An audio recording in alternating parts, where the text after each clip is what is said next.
We got one here.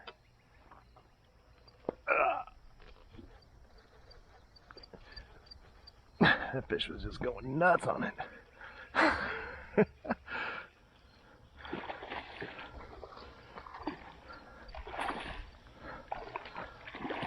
want to see how my little rig here worked out.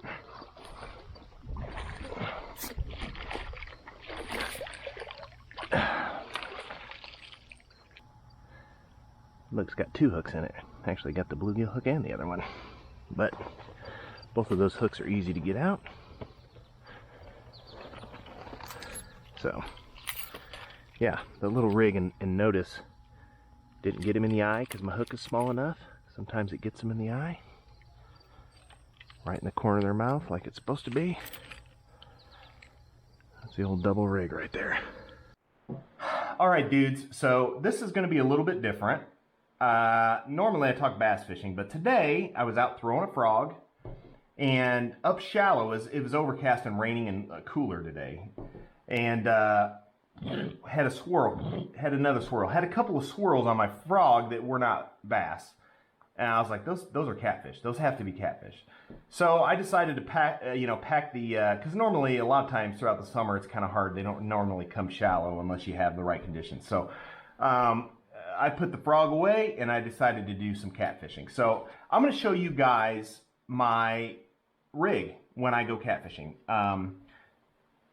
First off, I'll start with the rod and reel here. I got 40-pound Suffix Tritanium, I think, on here. I'm trying this. I like this line a lot. It's really good and strong. 40-pound is what I use. I've got a 400 size reel on here. This is a Tika Samira.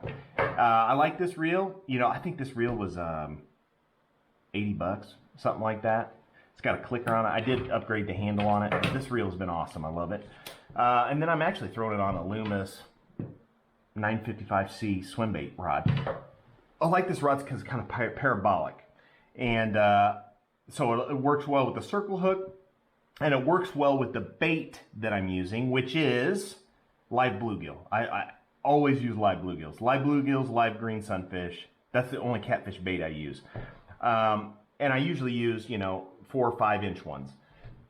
And people are like, like, oh, you don't throw stink bait, or you don't throw hot dogs, or I don't throw any of that stuff. And the reason is, the main reason is, you just get things that you don't want to catch messing with it. You get turtles all the time grabbing your stink bait or your hot dog or your whatever it is you got out there, your cut bait. So I use live bait because I don't want to mess with the stupid turtles all the time. I also don't like the bullheads. I also don't like the little catfish that horn the crap out of you, the little ones. I don't want to mess with any of that stuff. I only want the bigger catfish. So that's what I'm targeting. I'm throwing the live bait. And live bluegill, you can catch them super easy, and they're super, super awesome to use. Now you can't, at least in Indiana where I'm at, you can't use live shad. You can only use dead shad. So that's why I don't normally use shad, because the turtles will get them. The turtles mess with them. So I'm using live bluegills, and I'm going to show you how I hook them up, because, I used to hook them a different way, and sometimes I'd end up hooking the bait and I wouldn't get the hook in the fish, and then sometimes, you just don't hook them, and sometimes the bait, the bait doesn't stay alive very long, and there's a bunch of different problems you can have when you're using live bait. So this system that I didn't really invent this. This is just kind of the way that I do it, and you may not have seen this before because I don't think it's real common. So the system that I use, it helps the bait stay alive longer, and it really, really makes sure that you don't hook into the bait instead of the catfish that you're trying to catch. This is a circle hook. If you haven't used one of these, if you haven't seen one of these, you can see how the point is turned in, right? And so the way this works is when a fish eats this, ideally, they're not going to swallow this hook, okay? Because what happens is, you can see, like, say this is the fish's mouth, it's not going to catch until your line, let's say my finger is the line, and the fish is swimming away from me. It's going to pull like this, and it's going to catch on the outside of the mouth. That's the way a circle hook works, and it works awesome. It really, really does work awesome.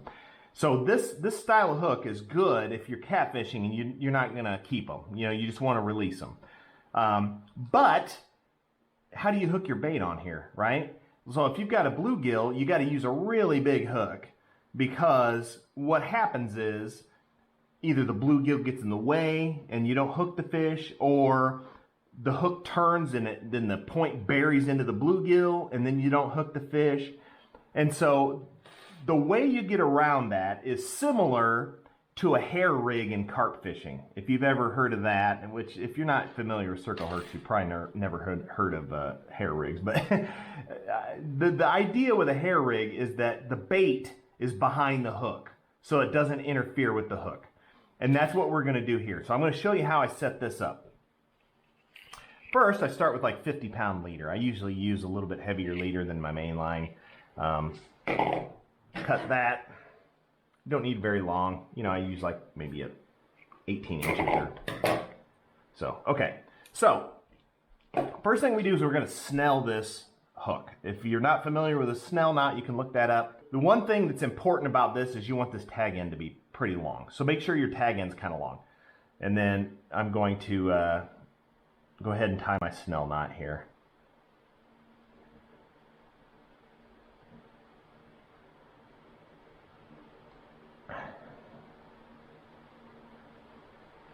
Kind of harder with a little bit longer tag end. So I tied my snell knot. I got a longer tag end on there. And boom, that's a snell knot, right? And I've got this longer tag end, and that's important, because this is going to be the hair that we connect our bluegill to. So after I got that, I come in with one of these. This is a bead, egg bead.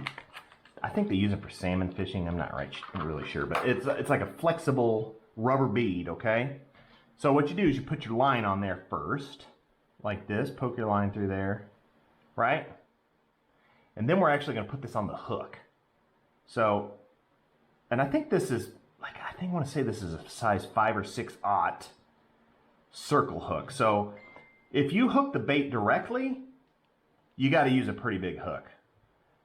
Which, you know, the reason I don't like doing that, using a really big hook, is because a lot of times inside of the mouth, since it's catching that catfish in the corner right here, that hook will penetrate through and get them in the eye from the inside. It happens all the time if you use too big of a hook.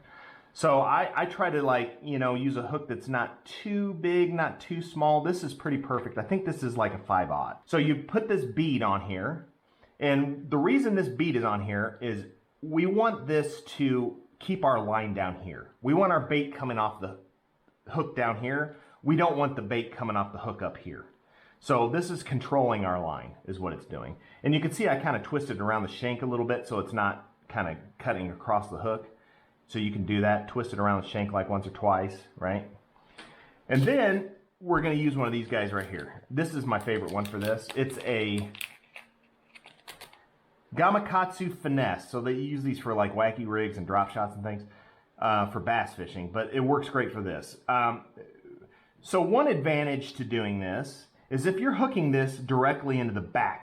This is a heavy wire hook. If you're driving that through a bluegill, it hurts them. You know, I mean, they don't live as long with this big chunk of wire hanging in their back. Now this one's a lot less, you know, intrusive. So if you got this in the back of the bluegill, they live longer. So that's one benefit to doing this. Another benefit to doing this, but also your hookup ratio is going to be like way, way, way better. So then what I do is I just take this on my 50-pound leader like that, right? And then I just tie a square knot. Just tie a simple square knot like this, okay? And then you kind of want to control the length of it because you want it to be pretty close to that. And then just pull on it like that, and that's your rig right there. And trim that off. Okay, you're going to hook the bluegill. Now here, I'll say this real quick. The reason I use this hook is because it's got a pretty wide gap. If you use like a really narrow gapped hook, it's hard to hook it into the bluegill. So you want to use something that has a pretty wide gap. And this has got a short shank and a really wide gap. This is the best hook that I've found for doing this. And that's pretty much it, you know. And then if you want to, what's cool about this too, is let's say you tied this square knot and you want to shorten this leader a little bit, you can actually twist this twist more line around the hook shank like that, and it'll shorten your leader up. So I've got more line here, less line there. So you can control your leader with this bead also. So that's another advantage to it. And that's it. And then you know, on this end, so it's basically like a, if you're a bass fisherman, it's like a Carolina rig at this point. You just tie a swivel on here, like that. And then that goes to my main line. And I usually use like 1.5 ounce egg sinker on there.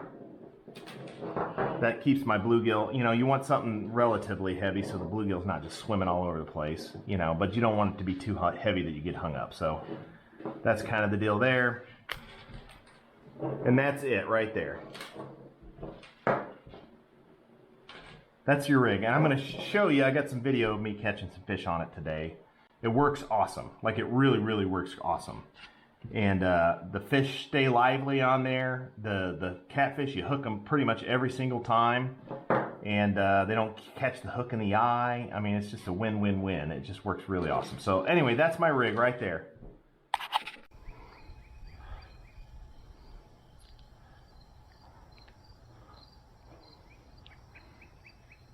Like that.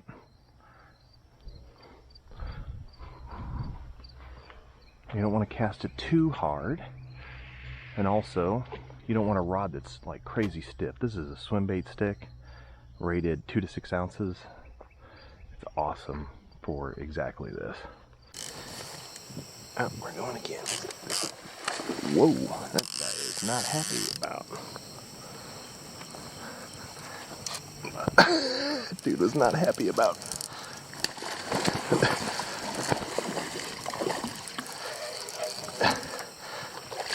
Finding out there's a hook in there, is he? Oh, jeez. Whew. It's a better one than the last one. Huh? Now we're talking, baby. This one didn't get him, the circle hook did.